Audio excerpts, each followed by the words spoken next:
আপনি যদি মনে করেন আপনার লাইফটা ব্যাপকভাবে জ্যামে পড়ে আছে, তাহলে এই গৌতম বেচারার অবস্থাটা একবার দেখুন। আর ভাবুন তো, পাস্ট ওয়াইফ এখন প্রেজেন্ট বস, আর ফিউচার ওয়াইফের সামনে সে এখন বিয়ের ক্যান্ডিডেট। মিথ্যে ব্ল্যাকমেইল আর পরপর 2 বিয়ের গেরাকলে পড়ে গৌতম কি পারবে তার সংসার বাঁচাতে, নাকি রেজিস্ট্রি অফিসের সেই অফিসার সব সত্য ফাঁস করে দেবে? পুরো কাহিনীটা দেখলে আপনিও বলবেন, ভাই রে ভাই, এ তো মহা মুসিবত। তো হাই, আমি মিকাইল ইসলাম, সিনে মিকাইল ইউটিউব চ্যানেলের নতুন আরও একটি ভিডিওতে আপনাকে স্বাগতম। আজকে আমি যে মুভিটা এক্সপ্লেন করতে যাচ্ছি, সেই মুভিটা 2026 সালে মুক্তিপ্রাপ্ত Telugu romantic comedy drama movie. মুভিটার নাম নারী নারী নাদুমা মুরারি। তো চলুন শুরু করা যাক। মুভি শুরু হয় গভীর রাতে একটা অটোর মধ্যে। এই ছেলেটার নাম গৌতম। কিছুক্ষণ পর তার ফোনে একটা কল আসায়, সেখানে তার বলা কথার মাধ্যমে বোঝা যায় যে সে এখন কোনো একটা মেয়েকে ঘর থেকে ভাগিয়ে নিয়ে যাচ্ছে, যে কথাগুলো এতক্ষণ যাবৎ অটো ড্রাইভার সামনে বসে শুনছিল। কি স্যার, লাভ কেস? হ্যাঁ ভাই, পাত্র মন্দিরে অপেক্ষা করবে, সকাল 6টার মধ্যে মেয়েকে মন্দিরে পৌঁছাতে না পারলে লগ্ন পেরিয়ে যাবে। এই কথা শুনে ড্রাইভার তাকে আশ্বস্ত করে, আরে স্যার কোনো অসুবিধা নাই, যাই কিছু হয়ে যাক না কেন সব ঠিকঠাক হয়ে যাবে। তুমি আমাদের জন্য এত কিছু করতে যাবে কেন? আমাদের মামলা আমরাই দেখে নেব। কিন্তু ড্রাইভার তাকে বলে সে একটা মেয়েকে ভালোবাসতো, কিন্তু তাকে বিয়ে করতে পারেনি। তাই আজ যেহেতু একজনের ভালোবাসাকে পায়ে দেওয়ার সুযোগ এসেছে, সেটা সে হাতছাড়া করতে চায় না। কিছুক্ষণের মধ্যেই তারা একটা বাড়ির সামনে এসে পৌঁছ এবং তার জন্য বাহিরে অপেক্ষা করে। গৌতমের মেসেজ পেয়ে কাঁধে একটা ব্যাগ নিয়ে বেরিয়ে আসতে নেয় মেয়েটা। আসল ঘটনা হলো, এই মেয়ের আজকে বিয়ে হওয়ার কারণে তাদের বাড়িতে আত্মস্বজনে ভরে গেছে। এদিক ওদিক যে যেখানে জায়গা পেয়েছে সেখানে ঘুমিয়ে পড়েছে। সেজন্য কনের বেরিয়ে আসতে একটু বেগ পেতে হচ্ছিল। হঠাৎ তার পায়ে ধাক্কা লেগে একটা পাতিল পড়ে যায়, আর শব্দ হয়, যে শব্দে বাড়ির এক মুরব্বীর ঘুম ভেঙে যায়। কনে তখন কোনো মতো বাড়ি থেকে বেরিয়ে আসে, কিন্তু গেট টপকাতে গিয়ে সে মুরব্বীর চোখে পড়ে যায়। এরপর আর কি, সবাইকে চেঁচিয়ে ঘুম থেকে তুলে ফেলে, আর বাড়ির ছেলেরা তখন বাইক নিয়ে গৌতমদের পিছনে লেগে পড়ে। কিন্তু অটো ড্রাইভার তার অভিজ্ঞতাকে কাজে লাগিয়ে কিছুক্ষণের মধ্যেই বাইকারদের চোখের আড়ালে চলে যায় এবং সোজা তাদের মন্দিরে নিয়ে যায়। মন্দিরের সামনে তাদেরকে পৌঁছে দিয়ে সে চলে যেতে চাইছিল। গৌতম তাকে বলে, আরে তুমি থাকো, আমাদের অনেক হেল্প করেছো, এত দূরে এসেছো, বিয়েটা দেখেই যাও। তখন ড্রাইভার রাজি হয়ে যায়। কিন্তু কিছুক্ষণ পর সে যখন এই বিয়ের পাত্রকে দেখে, তখন তার মাথায় আকাশ ভেঙে পড়ে। কারণ পাত্র হলো গৌতমের বাবা। গৌতমের মা মারা গেছে বেশ কয়েক বছর আগে, আর কয়েক মাস আগে গৌতমের বাবার সাথে হাঁটুর বয়সী মেয়ের পরিচয় হয়। সেখান থেকে তাদের মধ্যে প্রেম, এবং আজকে তো তার ছেলে তার বিয়ের জন্য তার হবু মাকে বাড়ি থেকে তুলেই নিয়ে এসেছে। ভাবেন একবার, ছেলের বিয়ের বয়সে বাবা বিয়ে করছে। তবে এই ব্যাপারে গৌতমের কোনো সমস্যা নেই, বরং সে খুশি বলতে গেলে। গৌতম এবং তার বাবার সম্পর্ক একদম ভালো, বন্ধুর মতোই। ছোটবেলায় সে তার মা এবং বাবা দুজনকে তার বাবার মধ্যেই খুঁজে পেয়েছে। এরপর সেখানে বিয়ের সমস্ত কার্যক্রম শেষ করে তাকে তাদের বাড়িতে নিয়ে যাওয়া হয়। গৌতমের একটা গার্লফ্রেন্ড আছে যার নাম নিত্যা। কয়েক বছর আগে কেরালার কোনো এক জায়গায় তাদের প্রথম দেখা হয়। এরপর ধীরে ধীরে তাদের একে অপরের প্রেমে পড়া। নিত্যার বাবা একজন ডিভোর্স লয়ার। সারাদিন মানুষের দাম্পত্য কলহের কথা শুনতে শুনতে তার জীবন দুর্বিষহ হয়ে উঠেছে। বিশেষ করে ভালোবেসে বিয়ে করা যুগলদের কথা সে বেশি শোনে। একদিন তার এক পুরনো বন্ধু তার কাছে আসে তার মেয়ের ডিভোর্স করানোর জন্য।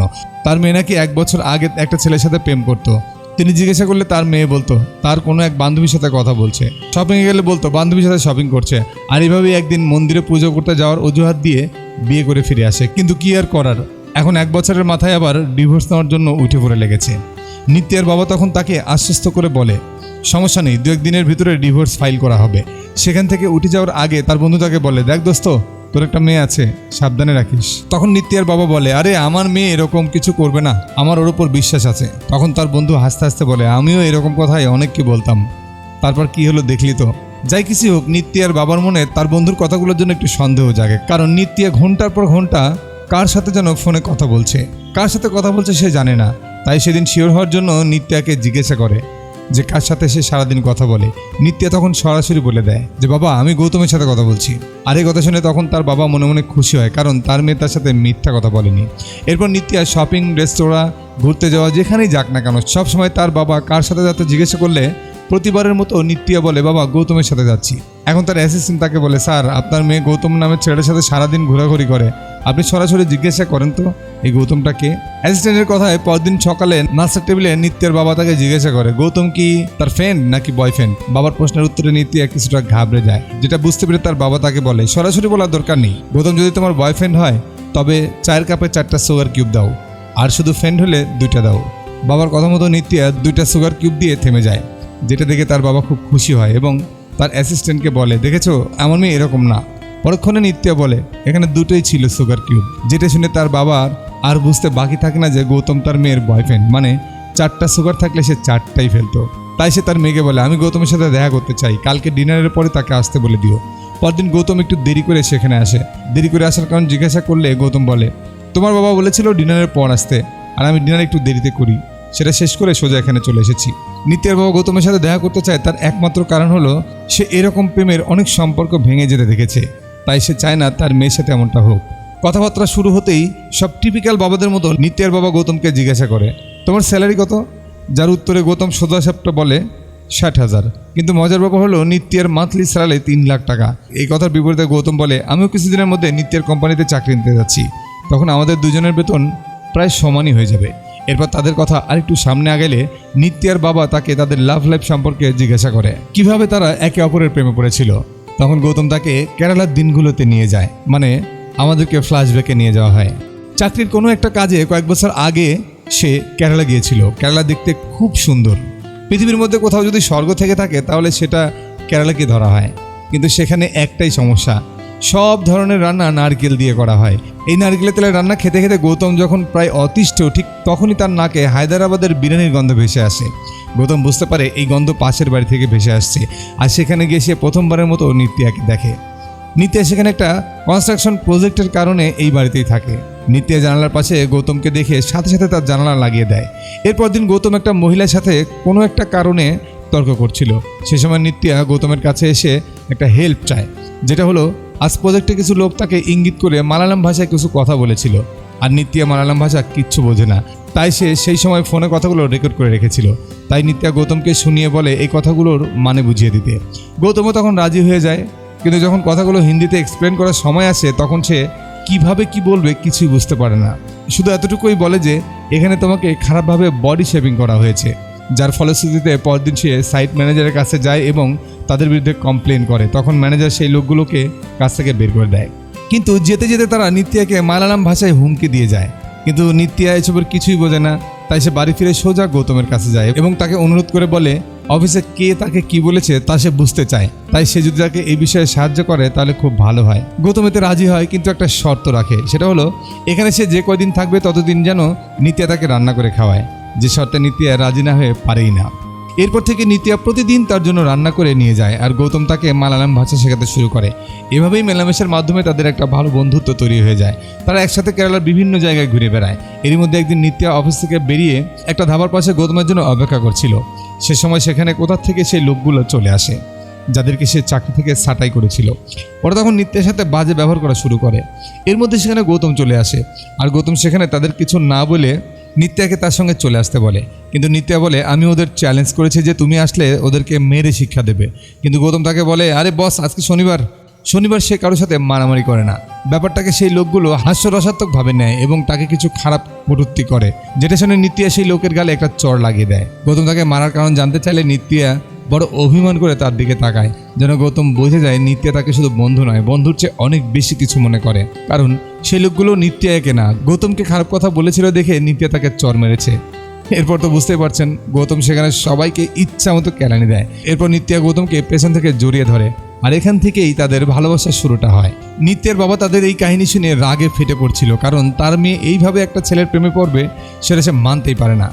তারপরে সে নিজেকে শান্ত রাখে এবং গৌতমের সাথে আবার কথা বলা শুরু করে। এরপর নিত্যের বাবা গৌতমকে জিজ্ঞাসা করে তোমাদের মধ্যে কি কখনো ঝগড়া হয়েছিল? তখন গৌতম কিছুক্ষণ ভাবনা চিন্তা করে বলে না, আমাদের মধ্যে কখনো ঝগড়াঝাটি হয় নাই। আর এই কথাটা শুনে নিত্যের বাবা বলে তাহলে তোমাদের মধ্যে কখনো ভালোবাসাই হয় নাই, তোমরা এখন শুধু নিব্বা, কারণ ঝগড়া করে আবার মিলে যাওয়াটাই হচ্ছে আসল ভালোবাসা। পরবর্তীতে বিয়ের পর যদি তোমাদের মধ্যে কখনো ঝগড়া হয় তাহলে তোমরা একে অপরকে তো ডিভোর্সই দিয়ে দেবে। তাই আমি আমার মেয়ের বিয়ে তোমার সাথে দেব না। আর এই কথা শুনে গৌতম কিছুক্ষণ ভেবে বলে আমাদের দুজনের মধ্যে একটা সমস্যা আছে, আর সেই সমস্যাটা হলো আপনি। এই বলে সে সেখান থেকে চলে যায়। এরপর সে এই অদ্ভুত চিন্তাভাবনা নিত্যাকে জানায়। তখন নিত্যা বুঝতে পারে না তার কোন দিকে যাওয়া উচিত, কিভাবে দুজনকে সামলাবে। নিত্যার বাবার কাছে রিজেক্টেড হয়ে গৌতম মন খারাপ করে বসেছিল। তখন তার বাবা এসে তার মন খারাপের কথা জিজ্ঞেস করলে গৌতম তাকে সব কিছু খুলে বলে। তখন তার বাবা তাকে সাহস জুগিয়ে বলে সমস্যা নেই, কেউ রাজি না হলে তার বাড়ি থেকে উঠিয়ে নিয়ে আসবো। এরপর আমরা দেখি নিত্যার বাবার সাথে তার সেই বন্ধু আবার দেখা করতে এসেছে। তবে আজকে তার সাথে তার মেয়েকেও নিয়ে এসেছে। আর তখন তার বন্ধু বলে, আমি কখনোই এই বিয়েতে রাজি ছিলাম না, কিন্তু ও আমাকে মিথ্যা বলে পূজা করার নামে বের হয়ে গেছিল, বিয়ে করেছিল। সে সময় নিত্যা ঘর থেকে বের হচ্ছিল, যাওয়ার সময় বাবাকে বলে, বাবা আমি মন্দিরে যাচ্ছি। যা শুনে তার বাবা একদম ভয় পেয়ে যায়, কেননা তার বন্ধুর মেয়ে তো মন্দিরে যাওয়ার কথা বলেই বিয়েটা করেছিল, তাই না? তাই সে তখনই তার অ্যাসিস্ট্যান্টকে নিয়ে নিত্যার পিছু করতে শুরু করে। সেখানে পৌঁছে তিনি দেখে গৌতম ও নিত্যার গলায় মালা পরানো, যেটা দেখে সে তো বুঝে যায় তার মেয়েও পালিয়ে বিয়ে করে নিয়েছে। আর কোনো দিকে না তাকিয়ে তিনি সোজা গৌতমের কাছে যায় এবং তাকে বলে, আমি বিয়েতে মত দিইনি বলে তোমরা পালিয়ে বিয়ে করে নেবে? এদিকে নিত্যার বাবা এই কথাগুলো বলতে বলতে পুরোহিত তাদের গলায় মালা পরিয়ে দেয়। তখন তারা বুঝতে পারে মন্দিরে হয়তো কোনো বিশেষ পূজা চলছে, তাই আশেপাশে সবার গলাতেই মালা পরানো আছে। নিত্যা সবসময় গৌতমকে বলতো তার বাবা তাকে অনেক বিশ্বাস করে, আর আজ এখানে যেহেতু তার বাবা তাকে সন্দেহ করে বাড়ি থেকে এখান পর্যন্ত চলে এসেছে, তাই নিত্যা খুব কষ্ট পায় এবং সেখান থেকে চলে যায়। বাড়িতে ফিরে এসে নিজের রুমে গিয়ে দরজা বন্ধ করে রাখে। গোটা একদিন পার হয়ে যায়, কিন্তু নিত্যা রুম থেকে বেরোয় না। তাই তার বাবা বাধ্য হয়ে গৌতমের সাথে তার বিয়ে দিতে রাজি হয়ে যায়। পরদিনই তারা গৌতমের বাড়িতে যায় বিয়ের প্রস্তাব নিয়ে, বিয়ে ফিক্স করার জন্য। সেখানে নিত্যার বাবার গৌতমের পরিবার পছন্দ হয় না, তবুও মেয়ের খুশির জন্য রাজি হয়, তবে একটা শর্ত দিয়ে। আর শর্তটা হলো, বিয়ে কোনো মণ্ডপ বা মন্দিরে হবে না, কোর্টে হবে। গৌতম প্রথমে এই শর্তে রাজি হয় না, কারণ সে চেয়েছে ধুমধাম করে কোনো একটা মন্দিরে যেন তাদের বিয়ে হয়। গৌতম রাজি হচ্ছে না দেখে নিত্যা তাকে সাথে করে একটু আড়ালে নিয়ে তাকে বোঝায় যে আমাদের বিয়ে হওয়াটা জরুরি, কিভাবে হলো সেটা জরুরি না, তাই তুমি রাজি হয়ে যাও। গৌতম তখন সেখানে নিত্যার কথা ফেলতে পারে না, রাজি হয়ে যায়। এরপর তাদের বিয়ের ডেট করা হয়। আগামী 6 মাস পর তাদের বিয়ে। এরপর কয়েকটা দিন পেরিয়ে যায়। নিত্যা যে কোম্পানিতে চাকরি করে সেই কোম্পানি থেকে গৌতমের জন্য কল আসে। এরপর কয়েকদিন পরেই গৌতম সেখানে জয়েনও করে। এখন থেকে জামাই বউ একসাথে চাকরি করবে, ব্যাপারটা খুব মজাই হবে। সেখান থেকে প্রথম দিনের কাজ শেষ হলে গৌতম সোজা একটা ট্যাটু সেন্টারে যায়, কারণ তার শরীরের একটা জায়গায় একটা ট্যাটু রিমুভ করতে হবে। সেখানে গেলে তার সাথে তার বাবার দেখা হয়ে যায়। সামনে তার বাবার ম্যারেজ অ্যানিভার্সারি, তাই সে তার বউকে সারপ্রাইজ দেওয়ার জন্য বউয়ের নামে অর্থাৎ গৌতমের সৎ মা বর্তমান মায়ের নামে একটা ট্যাটু বানিয়েছে। সেখানে ট্যাটু রিমুভ করতে গিয়ে তার বাবার কাছে ধরা পড়ে যায় গৌতম, যেখানে গৌতমের বুকের বাম পাশে দিয়া নামের একটা মেয়ের নাম লেখা ছিল। দিয়ার গল্প শুনতে চান? তাহলে চলেন গৌতমের কলেজ লাইফ থেকে একটা ঢু মেরে আসি। হ্যাঁ, দিয়া ছিল গৌতমের কলেজ লাইফের গার্লফ্রেন্ড। এর চেয়েও বড় ব্যাপার হচ্ছে দিয়ার বাবা ছিল তাদের কলেজেরই ডিন। এই সব কিছু জানা সত্ত্বেও গৌতম সবসময় দিয়ার পেছনে পেছনে পড়ে থাকতো। এই জন্য দিয়ার বাবা গৌতমকে একেবারে দেখতে পারতো না। এর মধ্যে দুইজন একদিন বাইরে ঘোরাঘুরি করছিল, তখন তার বাবা তাদেরকে একসাথে দেখে ফেলে। এরপর 1 সপ্তাহ তাদের মধ্যে কোনো যোগাযোগ থাকে না। 1 সপ্তাহ পর হঠাৎ একদিন দিয়া তাকে কল করে এবং এখান থেকে বের করার কোনো একটা উপায় বের করতে বলে। একদিন ভাবার পর গৌতম সিদ্ধান্ত নেয় তারা কোর্টে ম্যারেজ করবে। মানে জি বস, গৌতম তার কলেজ লাইফে সেই গার্লফ্রেন্ডের সাথেও কোর্ট ম্যারেজ করার সিদ্ধান্ত নিয়েছিল। সেই অনুযায়ী তারা পরদিন কোর্টেও যায়, কিন্তু দিয়া এভাবে বিয়ে করতে চায় না, কারণ তার মতে দুটো সাইন করলে কখনো কারো বিয়ে হতে পারে না। বিয়ে করে সুখে থাকতে হলে সবার আগে প্রয়োজন আত্মীয় স্বজনের দোয়া ও আশীর্বাদ, যেটা এভাবে করলে থাকে না। তবে গৌতম তাকে আশ্বস্ত করে যে এটা জাস্ট ফর্মালিটি, যেন তাদের দুজনকে কেউ কখনো আলাদা করতে না পারে। কয়েকদিন পর তারা সবার আশীর্বাদ নিয়ে ধর্মীয় রীতিনীতি অনুযায়ী বিয়ে করবে। এরপর সব কিছু ঠিকঠাকভাবে চলছিল, কিন্তু ম্যারেজ লয়ার বারবার দিয়াকে বোঝানোর চেষ্টা করছিল যে এভাবে যেন সে বিয়ে না করে। এইসব শুনে গৌতম তাকে ধমক দিয়ে বলে, আপনার যে কাজ সেটা করেন, আর আমরা প্রাপ্তবয়স্ক, আমাদের সিদ্ধান্ত আমরা নিজেরাই নিতে পারবো। যে কথাগুলো শুনে লয়ার আর কোনো কথা না বাড়িয়ে বিয়ের সমস্ত ফর্মালিটি শেষ করে ফেলে।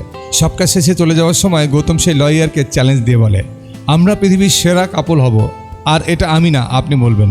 আগামীতে যদি কোনোদিন আপনার সাথে আমার দেখা হয় তখন এই কথাটা মনে রেখেন। হ্যাঁ। এরপর অনেকগুলো মাস কেটে যায়। কোনো এক কারণে তাদের দুজনের মধ্যে ব্যাকআপ হয়ে যায়। তারপর তারা দুজন দুজনের পথে। আমরা তো দেখলামই তাদের বিয়ে হলো, কোর্ট ম্যারেজ হলো, তারপর ঝামেলা হলো, তারপর মাঝখানে ঝামেলা হয়ে দুজন দুজনের পথে আলাদা হয়ে গেল। আর তাদের বিয়ে সম্পর্কে বলা যায় কেউই জানে না। আর সেই ঝামেলার পর থেকে গৌতমের সেই পুরনো বউ অর্থাৎ দিয়া তার সাথে আর কখনোই দেখা করেনি। তাদের মধ্যে কখনো ডিভোর্সও হয়নি, দেখা হয়নি, কিচ্ছু হয়নি। এর মধ্যে সেই সার্ভেন্ট গৌতমের ট্যাটু দেখে ফেলে এবং বলে এটা পার্মানেন্ট, যেটা কোনোভাবেই তোলা যাবে না। যেটা শুনে তারা পড়ে যায় মহা ফাফরে। যদি ভবিষ্যতে কখনো নিত্যা এটা দেখে ফেলে তাহলে ভয়ানক কেলেঙ্কারি বেঁধে যাবে। আর শোনেন, গৌতম যে এর আগে কোর্ট ম্যারেজ করে দিয়াকে বিয়ে করেছিল এই ব্যাপারে নিত্যা বা তার ফ্যামিলি কিন্তু কিচ্ছু জানে না। এরপর দেখি নিত্যা তার ফোনে কল করে, কারণ আজ তাদের ম্যারেজ রেজিস্ট্রি অফিসে যাওয়ার কথা।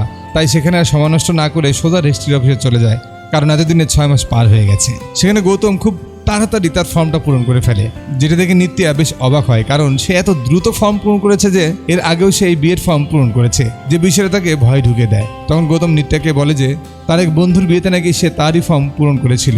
নিত্যাও তার কথা বিশ্বাস করে ভেতরে প্রবেশ করে, কিন্তু সেখানে গিয়ে সে ধরা পড়ে যায় এর থেকেও মহা বিপদের কাছে, কারণ যেই অফিসার তার আগের বিয়ে করিয়েছিল অর্থাৎ দিয়ার সাথে, এখনো সেই লোকটাই রেজিস্ট্রি অফিসের দায়িত্বে আছে। তারা দুজনেই সেই অফিসারের সামনে গেলে অফিসার অবাক হয়ে তাকে বলে, তোমাকে আগে কোথাও দেখেছি মনে হয়, তুমি কি আগে কখনো এখানে এসেছিলে? গৌতম যখন তাকে না করতেই যাবে তখনই নিত্যা বলে ওঠে ওর বন্ধুর বিয়ের জন্য এসেছিল। সে সময় নিত্যা পরিস্থিতি সামাল দেওয়াতে গৌতম কোনোভাবে সেখান থেকে বেরিয়ে আসতে পারে। গৌতম এতে বেশ খুশি হয়, কারণ যেই মহাবিপদে সে পড়েছিল যাক ভালোই হয়েছে, তাকে কেউ চিনতে পারেনি। ঠিক সেই সময় রেজিস্ট্রি অফিস থেকে গৌতমকে কল করা হয় এবং বলে তাদের দেওয়া ফাইলে কোথাও আধার কার্ডের কপি খুঁজে পাওয়া যাচ্ছে না, তাই সে যেন আবারও ম্যারেজ রেজিস্ট্রি অফিসে যায়। সেখানে গেলে সেই অফিসার তাকে বলে, আমি তোমাকে সেদিনই চিনে ফেলেছিলাম, কিন্তু সবার সামনে কিছু বলিনি। এখন যেহেতু তুমি দ্বিতীয় বিয়ে করতে চলছো, তাহলে আগের বিয়ের ডিভোর্স সার্টিফিকেটটা সাবমিট করতে হবে, তা নাহলে বিয়ে করা যাবে না। কিন্তু এখন গৌতম পড়ে যায় ভয়ঙ্কর চিপায়, কারণ দিয়া কোথায় আছে সে এই নিয়ে কোনো কিছুই জানে না। গৌতম তখন সেই অফিসারকে কিছু টাকা অফার করে যদি কোনোভাবে সে ম্যানেজ করতে পারে, কিন্তু অফিসারকে বলা সেই চ্যালেঞ্জের কথাগুলো তার ইগোতে লেগেছিল সেই প্রথম বিয়ের সময়, আপনাদের মনে আছে না? তাই সে গৌতমকে কিছুতেই ছাড়বে না। এদিকে নিত্যার বাবা নিত্যাকে বিয়ের ব্যাপারে জিজ্ঞাসা করলে সে জানায় আগামী 1 সপ্তাহের ভেতরে হয়তো বিয়ের ডেট দিয়ে দেবে। আর গৌতম এবং তার বাবা মিলে সোশ্যাল মিডিয়াতে দিয়ার আইডি খুঁজতে ব্যস্ত হয়ে পড়ে, কোনোভাবে যদি তাকে খুঁজে পাওয়া যায়। অনেক খোঁজাখুঁজির পরেও তারা দিয়ার কোনো হদিস পায় না। এরকম ব্যর্থ হয়ে তারা মন্দিরে যায় সাহায্য চাইতে। সেখানে কাকতালীয়ভাবে দিয়ার সাথে সেদিন গৌতমের দেখা হয়ে যায়। গৌতম তখন তার কাছে ক্ষমা চায় আর ঘুরিয়ে পেঁচিয়ে বলার চেষ্টা করে যে তাকে যেন সে ডিভোর্স দিয়ে দেয়, কিন্তু দিয়া সেখানে তার কোনো প্রশ্নেরই উত্তর দেয় না। গৌতম দিয়ার গলার মঙ্গলসূত্র দেখে বুঝতে পারে দিয়ার হয়তো বিয়ে হয়ে গেছে। কিছুক্ষণ পর তার হাজব্যান্ড কল করতে এসে সেখান থেকে চলেও যায়, কিন্তু তার কোনো কথারই উত্তর দেয় না সে। এখন গৌতম পড়ে যায় মহাবিপদে। সে এমন একজনের পাল্লায় পড়েছে যে তার থেকে শোধ নিয়েই ছাড়বে। এমনকি সে যদি অন্য কারো কাছে বিয়ে করতে যায় তখনও সে তার কাউন্টার হিসেবে সেখানে থাকবে। মানে পুরো একটা জিলাপির প্যাসের মতো অবস্থা। এইভাবে গৌতম চিন্তায় দিন পার করছিল যে এখন সে কি করবে। এর মধ্যে একদিন গৌতমের বাবা বেবি শাওয়ার প্রোগ্রাম রাখে, যেখানে নিত্যা এবং তার বাবাকে আমন্ত্রণ জানানো হয়। গৌতম সেই সময় খালি গায়ে গোসল করার জন্য প্রস্তুতি নিচ্ছিল। সেই সময় নিত্যা তার কাছে আসে এবং সেই ট্যাটু দেখে। আর কিসের ট্যাটু দেখতে চাইলে নিত্যা দেখে সেখানে ইন্ডিয়ার নাম লেখা। মানে হচ্ছে যেহেতু দিয়ার নাম মুছতে পারবে না, তাই সে দিয়ার আগে ইন লাগিয়ে দিয়ে ইন্ডিয়া বানিয়ে ফেলেছে। পরবর্তীতে নিত্যা ও তার বাবাকে গৌতম কনভিন্স করার চেষ্টা করে যে কোর্টে ম্যারেজ নয়, বরং ট্র্যাডিশনাল ওয়েতে বিয়ে করাটাই তাদের জন্য ভালো হবে। কিন্তু নিত্যা আবার ওটা মানা করে দেয়, বলে বাবা আমাদের জন্য অনেক কিছু স্যাক্রিফাইস করেছে, তাই বাবার কথাটা রাখা আমাদের জন্য খুব জরুরি। তাই আমরা রেজিস্ট্রি অফিসেই বিয়ে করব, আর আমি এ ব্যাপারে কোনো কথাই শুনতে চাই না। এই বলে এসে সেখান থেকে চলে যায়। সে সময় গৌতম ভাবতে থাকে যে আমার বাবা দুটো বিয়ে করে ফেললো, কোনো সমস্যাই হলো না, আর আমি করতে গেলে যত সমস্যা। তখন তার বাবা বলে আমি আমার প্রথম বউ মারা যাওয়ার পর বিয়ে করেছি, তাই কোনো সমস্যা হয়নি। এই কথা শুনে গৌতমের মাথায় একটা দুষ্টু বুদ্ধি আসে। সেদিনই গৌতম সেই ম্যারেজ রেজিস্ট্রি অফিসারের বাড়িতে যায় দিয়ার একটা নকল ডেথ সার্টিফিকেট নিয়ে, এবং সেখানে গিয়ে কান্না করতে শুরু করে, যেটা দেখে অফিসারের মন গলে যায়, কারণ তার বউ কয়েক বছর আগে মারা গিয়েছে আর গৌতমের কষ্টটা সে বুঝতে পারছে। তাই সে সিদ্ধান্ত নেয় গৌতম নিত্যার বিয়ের মধ্যে সে আর কোনো বাধা হয়ে দাঁড়াবে না। যাই হোক, এই পর্যায়ে গল্পে একটা নতুন চরিত্রের আগমন হয়, যার নাম শেখর। শেখর নিত্যার বাবার এক স্টুডেন্ট। অধ্যয়ন থাকা অবস্থায় সে নিত্যার বাবাকে নিজের গুরু হিসেবে মানত এবং প্রতি বছর একটা সময় এসে দেখা করে যায়। এদিকে আজ গৌতমদের অফিসে ডিপার্টমেন্ট হেড আসার কথা, তাই তারা সবাই তার জন্য অপেক্ষা করছিল। আর কিছুক্ষণ পর যখন সেখানে তাদের বস আসে, গৌতমের চোখ তো একদম সেই রকম বড় বড় হয়ে যায়, কারণ তাদের বস গৌতমের এক্স ওয়াইফ দিয়া। লাউঠেলা একের পর এক বিপদ যেন তার জন্য অপেক্ষা করেই যাচ্ছে। তার অতীতের বউ এখন বস হয়েছে, হাজির হয়েছে। এখন ব্যাপারটা কোন দিক যে মন নেবে একবার চিন্তা করে দেখেন। গৌতম আর নিত্যা যখন একটু একা সময় কাটাতে যায়, সে সময় কাবাবের হাড্ডির মতো সেখানে দিয়া উপস্থিত হয়, যেটা নিত্যার কাছে নর্মাল লাগলেও গৌতমের কাছে সেটা যেন দম বন্ধ হওয়ার মতো পরিস্থিতি তৈরি করে। সেদিন বিকালে রেজিস্ট্রি অফিসে গৌতমকে কল করে জানায় বিয়ের সমস্ত ডকুমেন্ট অনগোয়িং আছে, মাসের শেষে হয়তো ডেট দেওয়া যাবে। যে কথা শুনে গৌতম বেশ খুশি হয়, যে জন্য তারা রাতের বেলা একটা পার্টির আয়োজন করে। এই জন্য তারা তিনজন নিজেদের পছন্দ অনুযায়ী লাল পানি কিনতে যায়। কেনাকাটা শেষ হওয়ার পর তারা যখন গাড়ির জন্য পার্কিংয়ে আসে, সেখানে তারা দিয়াকে দাঁড়িয়ে থাকতে দেখে। গৌতম প্রথমে এটাকে একটা ইলিউশন হিসেবে দেখার চেষ্টা করে এবং বোঝানোর চেষ্টা করে আমিও মাঝে মাঝে দিয়াকে লাল শাড়িতে দেখতে পাই, যেটা অফিসারও বিশ্বাস করে। কিন্তু পর মুহূর্তে যখন সে দেখতে পায় দিয়া কারোর সাথে কলে কথা বলছে, তখন তার মনে একটু সন্দেহ জন্মায়।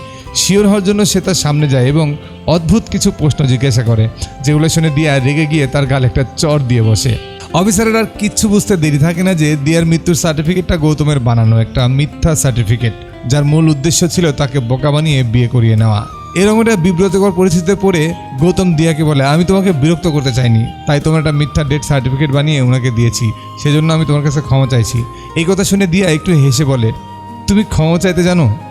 এর মধ্যেই আমাদেরকে আবারও বেশ কয়েক বছর পরে নিয়ে যাওয়া হয়। দিয়া এবং গৌতমের কোর্ট ম্যারেজের দিনের কয়েকদিন পরের ঘটনা। দিয়া তার বাবাকে কোনোভাবে তাদের বিয়ের জন্য রাজি করিয়ে নিয়েছিল, কিন্তু সেখানে তার বাবা তার কাছে একটা শর্ত রাখে, সেটা হলো গৌতমকে সবার সামনে তার কাছে ক্ষমা চাইতে হবে। গৌতম তখন দিয়ার বাবার দেওয়া শর্তে রাজি হয়ে যায়। এরপর দিন ছিল কলেজের অ্যানুয়াল প্রোগ্রাম, যেখানে সবার শেষে গৌতম স্টেজে ওঠে এবং বলে, আমাদের ডিন এই কলেজের অনেক উন্নয়ন করেছে, সেই অনুযায়ী আমরা তাকে সঠিক সম্মান দিতে পারিনি। এরকমটা ওনার মেয়ে আমাকে বলেছেন, আমি তার জন্য ক্ষমা চাই। মেয়েকে মাঝে রেখে আমাকে দিয়ে সরি বলানোটা ভালো আইডিয়া, এই বলে সে স্টেজ থেকে নেমে যায়। সেদিন প্রোগ্রামের পর দিয়া গৌতমের উপর অনেক রাগ দেখায় আর বলে, তোমার যদি ক্ষমা চাওয়ার কোনো ইচ্ছা নাই থাকতো তাহলে আমাকে প্রথমে না করে দিতে, এরকমটা বলার দরকার কি ছিল? কিন্তু তারপরেও সে নিজেকে শান্ত করে বলে, এখনও সময় আছে, আমার বাবার কাছে গিয়ে ক্ষমা চাও, তাহলে উনি আমাদের বিয়েটা মেনে নেবে। কিন্তু গৌতম তার কথায় রাজি হয় না, উল্টো বলে, আমি ক্ষমা চাইতে পারবো না, আর আমাদের তো বিয়েই হয়ে গেছে, এখন আবার বাধা কিসের? দিয়া তখন তাদের এই বিয়েকে অস্বীকার করে বলে, এটা কোনো বিয়ে না, বরং দুটো সাইন ছিল, আর আমি এমন কোনো মানুষের সাথে থাকতে চাই না যার কাছে আমার ভালোবাসার চেয়ে ইগোটাই বড় হয়ে দাঁড়ায়।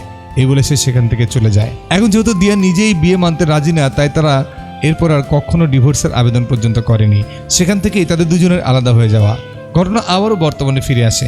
এরপর দিন রেজিস্ট্রি অফিসে গৌতম নিত্যাকে তারা একসাথে ডাকেন এবং এই মাসের 20 তারিখ বিয়ের ডেটটা কনফার্ম করা হয়। এরপর নিত্যা একটু বাইরে গেলে গৌতম অফিসারকে ধন্যবাদ দিয়ে বলে, আমি তো ভেবেছিলাম আপনি বিয়েটা বন্ধই করে দেবেন। তখন অফিসার বলে, 20 তারিখের আগে ডিভোর্স সার্টিফিকেট না আনলে বিয়ে সত্যি সত্যি বন্ধ হয়ে যাবে। এরপর এই ঝামেলা থেকে বাঁচার জন্য গৌতম আর তার বাবা একটা ডিভোর্স লয়ারের কাছে যায়, যে লয়ারটা হলো শেখর। সেখানে সে তাকে সমস্ত ঘটনা খুলে বলে যে 20 তারিখের আগে ডিভোর্স করিয়ে দিতে। সেও তাদের জানায় ডিভোর্সের ব্যাপারটা এতটা সহজ নয়, তারপরে সে চেষ্টা করবে। যাই হোক, সেখানে কথাবার্তা শেষ হওয়ার পর গৌতম এবং তার বাবা বেরিয়ে আসে, কিন্তু সেখানে তাদের সাথে নিত্যার বাবার দেখা হয়ে যায়। নিত্যার বাবা তাদেরকে এখানে আসার কারণ জিজ্ঞাসা করলে তারা বুঝতে পারে না কি বলবে। শেষমেশ কোনো উপায় না পেয়ে গৌতম বলে, আমার বাবার ডিভোর্স করতে হবে, যা শুনে নিত্যার বাবা ব্যাপকভাবে রেগে যায় এবং সাথে সাথে নিত্যাকে এখানে ডেকে নিয়ে আসে আর বিয়ে ভেঙে দেওয়ার কথা বলে। কারণ এরকম একটা পরিবারের সাথে সে কীভাবে তার মেয়ের বিয়ে দেবে?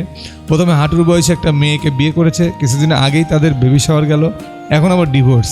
এই প্যাচ থেকে বের হওয়ার জন্য গৌতম বলে, আমার বাবার শাস্তি আমাকে কেন দেবেন? মানে একটা আটকাতে গিয়ে আরেকটা ঝামেলা বাঁধিয়ে দিল। কি একটা অবস্থা কন! সে বলছে, আমি তো দোষ করিনি। এখন নিত্যার বাবা যেহেতু লয়ার আর আইনে একজনের শাস্তি আরেকজনকে দেওয়া যায় না, তাই তিনি বিয়ে ভেঙে দেওয়ার সিদ্ধান্ত থেকে বেরিয়ে আসেন। অফিসে পরদিন দিয়াকে একা পেয়ে গৌতম তার কাছে যায় এবং ডিভোর্স লেটারটা বের করে বলে, এখানে একটা সাইন করে দাও। কিন্তু দিয়া সেখানে সাইন করবে না বলে জানিয়ে দেয়। কিন্তু গৌতম তো এভাবে বসে থাকবে না, তাই সে অফিসের কিছু ডকুমেন্টে দিয়ার সাইনের ছবি তুলে নেয় এবং সে ডিভোর্স পেপারের নকল করে দেয়। কিন্তু নকল করা অবস্থায় দিয়ার কাছে সে ধরা পড়ে যায়। গৌতম তখন সেখানে একটু ভেবাচাকা খেয়ে যায়, আর ঠিক সেই সময় তাদের কথা বলা অবস্থায় নিত্যা এসে হাজির হয়। লেও ঠেলা এবার। দিয়া তখন ডিভোর্সের ব্যাপারটা আড়াল করার জন্য ডিভোর্স পেপারটা নিজের কাছে নিয়ে নেয়। তারা কি ব্যাপার নিয়ে কথা বলছে জানতে চাইলে গৌতম তাকে বলে, কালকে তোমার বার্থডে প্রোগ্রামে আমি ম্যাডামকে নিমন্ত্রণ জানাচ্ছিলাম।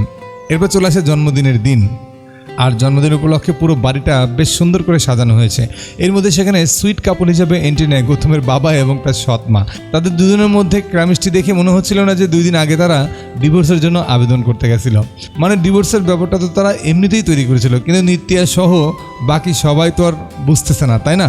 তখন নিত্যা গোপনকে এই ব্যাপারে জিজ্ঞাসা করে যে ওনাদের দেখে তো মনে হচ্ছে না ওনাদের বিচ্ছেদ হতে চলেছে। তখন গৌতম তাকে আরও একটা মিথ্যা কথা বলে যে আমি আমার বাবাকে বলেছি যেন বিয়ে পর্যন্ত তারা একসাথে থাকে, তাই তারা হয়তো এখানে সবার সামনে অ্যাক্টিং করছে। কিছুক্ষণ পরে সেই পার্টিতে উপস্থিত হয় শেখর। নিত্যের বাবা শেখরের সাথে গৌতমের পরিচয় করে দেওয়ার জন্য তাকে তার কাছে নিয়ে আসে। এখানে গৌতমকে প্রথমেই সে চিনে ফেলে। শেখর গৌতমকে হুমকি দিয়ে বলে, তোর কত বড় সাহস, একটা বউ থাকা সত্ত্বেও তুই আমার গুরুর মেয়েকে বিয়ে করার চিন্তা ভাবনা করছিস? তখন গৌতম কনফিডেন্ট নিয়ে বলে, শ্বশুরমশাই সবই জানে। কিন্তু শেখর তার কথা মানতে নারাজ, যেটা দেখে গৌতম তার বাবাকে নিয়ে নিত্যের কাছে যায় আর তাকে জিজ্ঞাসা করে, আপনি আগের বিয়ে সম্পর্কে জানতেন না? নিত্যের বাবা বলে, হ্যাঁ। ডিভোর্সের ব্যাপারে জানতেন না? তিনি উত্তর দেন, হ্যাঁ। নিত্যের বাবা এইভাবে উত্তর দিচ্ছিলেন যে প্রশ্নগুলো গৌতমের বাবার জন্য করা হচ্ছে। আর তিনি তো গৌতমের বাবার প্রথম বিয়ে এবং ডিভোর্স সম্পর্কে জানেনি। সেখানে ব্যাপারটা খারাপ দিকে না গেলেও গৌতমের বাবা এবং বন্ধুর মধ্যে কথাবার্তাগুলো সেখানে থাকা একজন ওয়েটার শুনে ফেলে। চিনতে পারছেন তো এই ওয়েটারকে? ওই যে গল্পের শুরুতে টেম্পো ড্রাইভারকে দিয়ে শুরু হয়েছিল, সে এখন অটো চালানো ছেড়ে দিয়ে ওয়েটারের কাজ করছে। সে আজও মনে করে সেদিন গৌতমকে সাহায্য করাটা তার জীবনের সবচেয়ে বড় ভুল ছিল। তাই সে আজ তার সেই ভুলের প্রায়শ্চিত্ত করার জন্য গৌতমের সৎ মায়ের কাছে যায় এবং তাকে ডিভোর্সের সব ঘটনা খুলে বলে যে ওই বুড়ো লোকটা এখন তোমাকে ডিভোর্স দিতে যাচ্ছে। গৌতমের বাবা তখন ব্যাপারটা সামলে নেওয়ার জন্য সেখানে আসে এবং ওয়েটারের সব কথা অস্বীকার করে বলে এগুলো সব মিথ্যা কথা। পাশ দিয়ে নিত্যা যাচ্ছিল এবং তাদের কথাগুলো শুনছিল। আর এরপর যা হবার তাই হয়। নিত্যা সেখানে রাজ সাক্ষী হিসেবে হাজির হয় এবং বলে আমি এবং আমার বাবা দেখেছি ওনাকে ডিভোর্স দেওয়ার জন্য কোর্টের আশপাশে চক্কর দিতে। ব্যাস, সব শেষ গেল। সৎমা তখন আর সেখানে এক দণ্ড না দাঁড়িয়ে কাঁদতে কাঁদতে বেরিয়ে যায়। আর বাড়িতে ফিরে গৌতমের বাবা সারা দিন স্যাড হয়ে বসে থাকে। এদিকে দিয়া তাকে কোনোভাবে ডিভোর্স দিচ্ছে না দেখে সেদিন গৌতম সরাসরি তাদের বাড়িতে যায়। গৌতমকে দেখে দিয়ার বাবা তো বেশ ভয় পেয়ে যায়।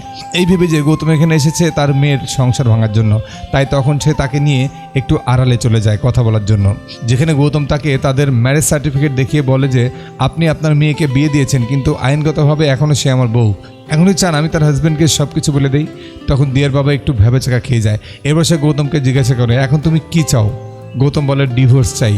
তাই তারা সেদিনই দিয়াকে নিয়ে লয়ার শেখরের কাছে যায়, যেখানে শেখর তাদের কাছে ডিভোর্সের কারণ জানতে চায়। তখন দিয়া বলে ক্ষমা না চাওয়ার কারণে তাদের বিচ্ছেদ হয়ে গেছে, কিন্তু এরকম ঠুনকো কারণ দেখালে কোর্ট কখনো তাদের ডিভোর্স মঞ্জুর করবে না। তাই শেখর তাদেরকে একটা প্ল্যান দেয়।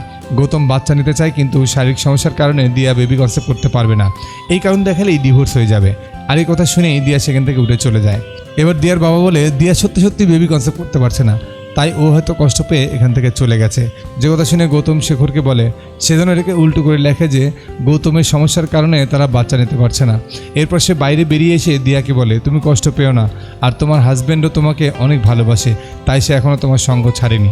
এই বলে সে সেখান থেকে চলে গেলে তার বাবা এসে তার পাশে বসে এবং বলে গৌতমের তোকে ছেড়ে যাওয়ার কারণ ওর ইগো না, বরং আমার ইগো। কারণ আমি ওকে তোকে ছেড়ে যাওয়ার হুমকি দিয়েছিলাম এবং বলেছিলাম যদি ও তোকে ছেড়ে না যায় তবে আমি নিজেকে শেষ করে দিব। এরপর যে অ্যাক্সিডেন্টটা আমার সাথে হয়েছিল সেটা অ্যাক্সিডেন্ট ছিল না, আমার নিজেকে শেষ করার প্রচেষ্টা ছিল, যেটা থেকে গৌতম ইচ্ছা করেই নিজেকে খারাপ বানিয়ে তোর জীবন থেকে চলে গেছিল।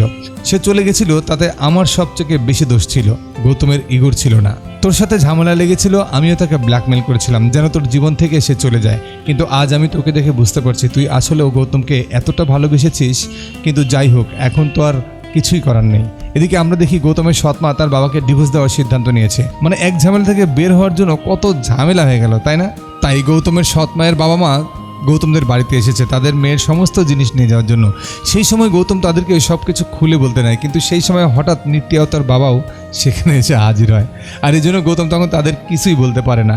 নিত্যা ও তার বাবা এখানে এসেছে এটা বলতে যে সামনে তাদের বিয়ের ডেট আসছে, মঙ্গলসূত্র সিঁদুর পরিয়ে তারা সামনে রেজিস্ট্রি করে ফেলতে পারবে। যেটা শুনে গৌতম মোটেও খুশি হয় না, কারণ সে ম্যারেজ রেজিস্ট্রি অফিসেই যেতে চায় না এখন। ঠিক সেই সময় তার বন্ধু তাদের সামনে চলে আসে, বলে রিপোর্ট চলে এসেছে। আরেকবার মনে করুন এটা কিসের রিপোর্ট? এটা হলো ফার্টিলিটি রিপোর্ট। যে রিপোর্টটা দেখে সে তার আগের বউয়ের সাথে অর্থাৎ রিয়ার সাথে তার ডিভোর্স করবে। কিন্তু ঘটনাবশত নিত্য বাবা দেখে জানতে চায় কিসের রিপোর্ট, তখন গৌতমের বন্ধু ভুল করে বলে ফেলে ফার্টিলিটি রিপোর্ট। এই কথা শুনেই তিনি বন্ধুর কাছ থেকে রিপোর্টটা নিয়ে দেখতে শুরু করে।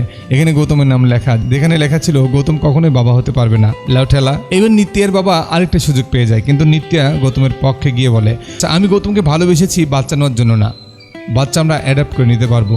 সে সময় গৌতম বুঝতে পারে নিত্যা তাকে কতটা ভালোবাসে। মেয়েদের জীবনে অনেক বড় একটা স্বপ্ন থাকে, সে মা হবে। আর আজ নিত্যা জেনে বুঝে তার এই স্বপ্নের ইতি টানতে প্রস্তুত। অবশ্যই এটা যে মিথ্যা জিনিস এটা শুধু তারাই জানে, শুধু নিত্যা আর তার বাবা জানে না। শুধুমাত্র গৌতমের জন্য সে এত কিছু করবে। রাতের বেলা গৌতমকে রেজিস্ট্রার অফিস থেকে কল করে জানানো হয় আগামী পরশুদিন 11টা বাজে তাদের বিয়ে হবে। সেদিন যেন ডিভোর্স পেপার নিয়ে হাজির হয়। যদি এর আগে ডিভোর্স পেপার না দেওয়া হয় তাহলে কিন্তু বিয়ে হবে না, আর নিত্যার সামনে সব খোলাসা হয়ে যাবে। এরপর শেখর তাকে কল দিয়ে বলে পরশুদিন তোমার ডিভোর্স হিয়ারিং। ঠিক সেই সময় গৌতমের বাবাকে তার বউ কল করে জানায় ওই দিনই 10টায় তার ডিভোর্স হিয়ারিং, মানে বাপ বেটার একসাথে ডিভোর্স হবে। এরপর চলে আসে ডিভোর্স আর বিয়ের সেই দিন। নিত্যা আর তার বাবা ম্যারেজ রেজিস্ট্রি অফিসে যাওয়ার জন্য প্রস্তুতি নিতে শুরু করে। সেই সময় শেখর তাকে কল করে জানায় আপনার মেয়ের জামাইয়ের ডিভোর্স রায় আজকে দেওয়া হবে, এবং সেখান থেকে সমস্ত ডকুমেন্ট সে পাঠিয়ে দিয়েছে। অর্থাৎ আবারও সব গুলিয়ে গেল। যেই ভয়টা সে পাচ্ছিল তাই হয়ে গেল। এবার নিত্যার বাবা নিত্যাকে জিজ্ঞাসা করে সে এখন কি করতে চায়।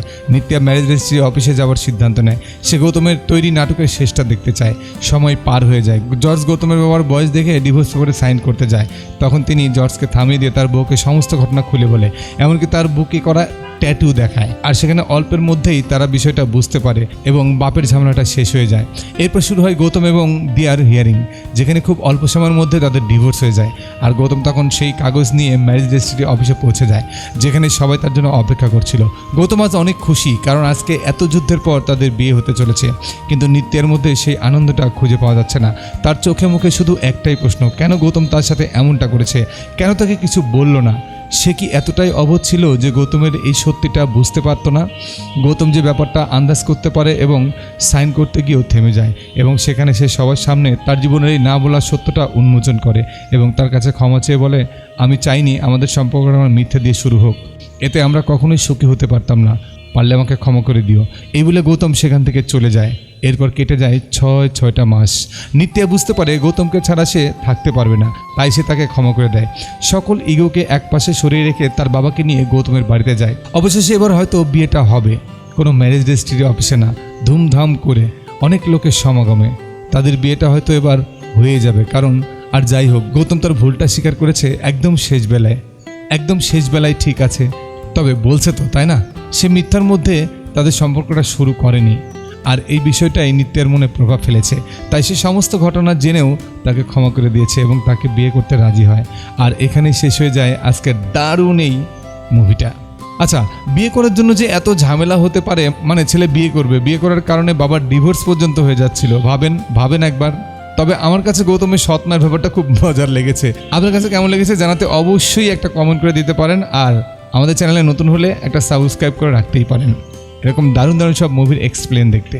আচ্ছা দাঁড়ান, আগে যান না, আরেকটা কথা, এই যে বাম পাশে আরেকটা চ্যানেল ভেসে উঠেছে না, এটা আমারই চ্যানেল। কোরিয়ান এবং অন্য সব দেশের মুভিগুলো বাংলা এক্সপ্লেনেশন করছি, বাংলায় দেখতে ঘুরে আসতে পারেন। তো দেখা হচ্ছে পরের ভিডিওতে। Tata, bye bye.